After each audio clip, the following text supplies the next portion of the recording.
Part of me was mortified.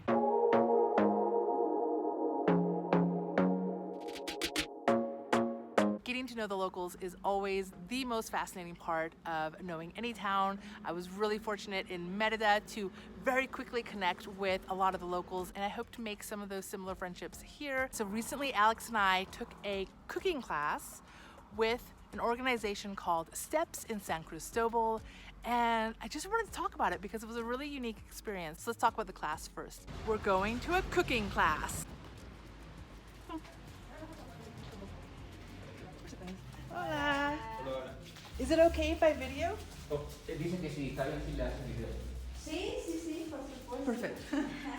The price is 250 pesos a person, and we were making dinner, which was tamales and poncho, which is a very traditional drink. I also got my first taste of posh, which is a local alcohol. I am gonna liken it to grappa from Italy. This particular one had a very moonshine quality to it. But in addition to, of course, learning how to make the tamales, what I really enjoyed about the class was the storytelling that happened during. She told us some history about the relationship between when the Spaniards came and conquered the land. She told us a few words about the Tzotzil language. You guys know I take forever learning a language, so this will take repetition. And she worked really great with Alex.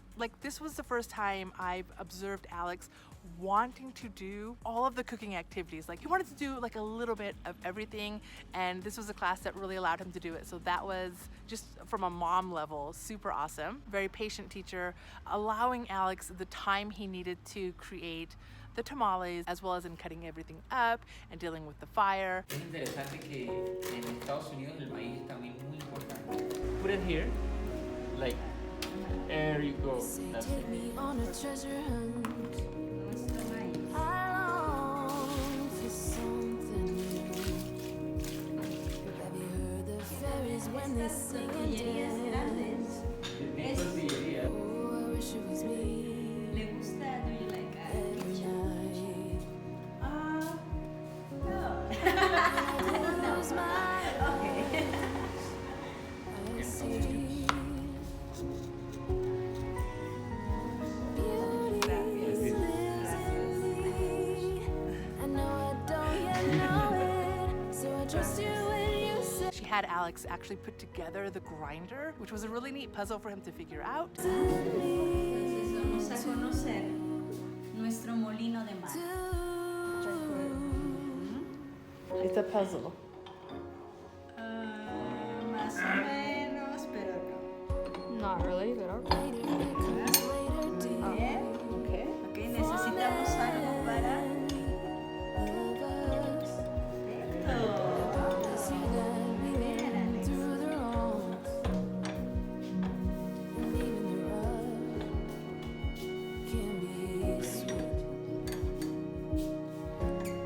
Just close your eyes and know beauty lives in me. I know I don't yet know it, so I trust you when you say that beauty lives in me too.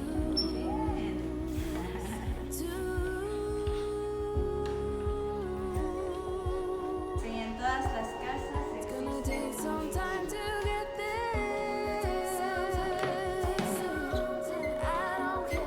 I don't care. And again, throughout the storytelling. And that's kind of what I want to talk about, the storytelling of Steps. And so Steps is a nonprofit organization, and their hope, their intent is to help some of the local indigenous communities to learn both Spanish and English, as well as learning just some skills to improve either their daily lives or their future. Our host yesterday is actually from the nearby Chamula community, and so this is a cause near and dear to her heart. And one of the super cool projects that they have is to create a local library filled with the local folklore, the local mythologies, the stories that have been passed on from generation to generation. And so these children get to practice their Spanish and English reading and writing skills by writing the stories that they've grown up with, the stories that they've known all their lives, the stories that they are really interested in, which is kind of the history of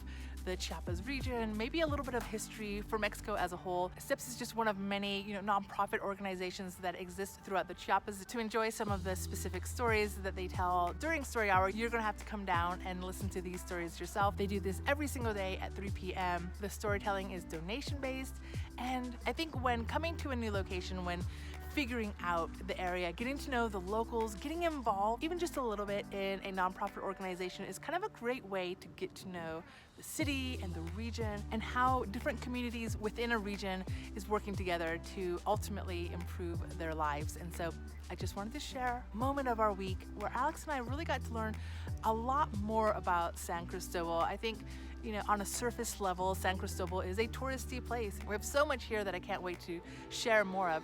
But getting to know the locals is always one of the most fascinating parts of traveling. Con mucho cuidado, 2 hands. porque la hoja es muy... Y la hoja va a empezar a cambiar de color. Ajá. Entonces con mucho cuidado. So that's how you Lo que entre en nuestro punto. whatever it fits in your hand. There you Ajá, perfecto. Wow, muy bien. go. Very good. Esta más. Very good. And then Sí, vamos.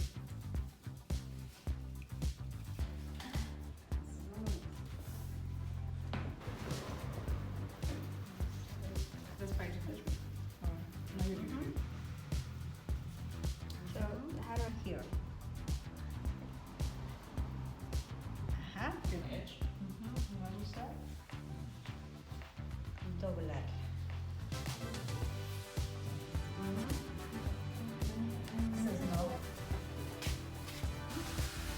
Okay.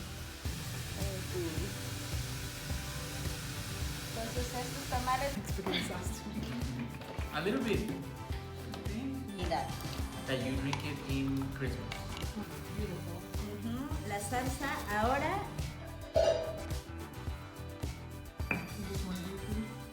Yeah, but Y es que nosotros le vamos a poner. Actually, I had to think about cheese. Something I wanted to mention really quickly about the fair, because a couple of times while eating, Alex mentioned that he was underwhelmed, and part of me was mortified with embarrassment. But I wanted to explain that concept to you, my audience. So we had a cooking class on how an indigenous person might cook and eat a meal. So what we got to observe was how a local person might eat, not necessarily how an indigenous person might create a meal for a tourist. I'm gonna say that again. What we got to experience was how an indigenous person, probably from the Chamula area, feeds themselves at home. We got to watch the entire process, the grinding of the corn and the making of the whole thing. We got to watch it all, which was pretty cool. But what we were not watching, what we were not experiencing is how they might alter that cooking style to feed somebody who is traveling from other lands. This is the simple meal that they would eat at home. So it is, compared to a restaurant experience, compared to even street food tamales, I would say this is a very different experience. This is an insight into the life of somebody who is indigenous and lives in an indigenous community. And honestly, I'm huge on experiences.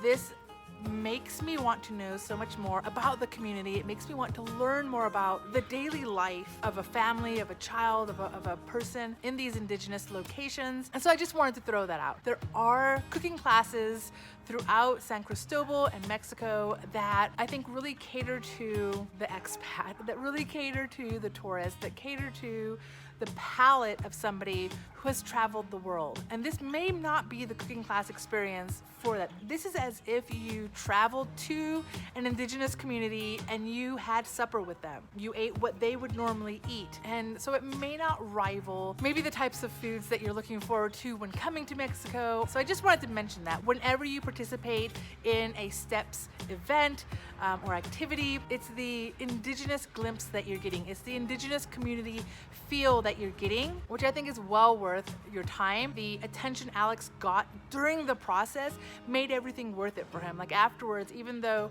perhaps the tamales was not necessarily the amazingness that he's experienced in the past, the big picture, the entire experience, he was very, very glad to have participated in, because he got to participate hands-on in the cooking, he got to assemble the grinder, which was fun, and he got to hear the stories. He got to hear about the different aspects of life for an indigenous person in this region, and that experience is priceless.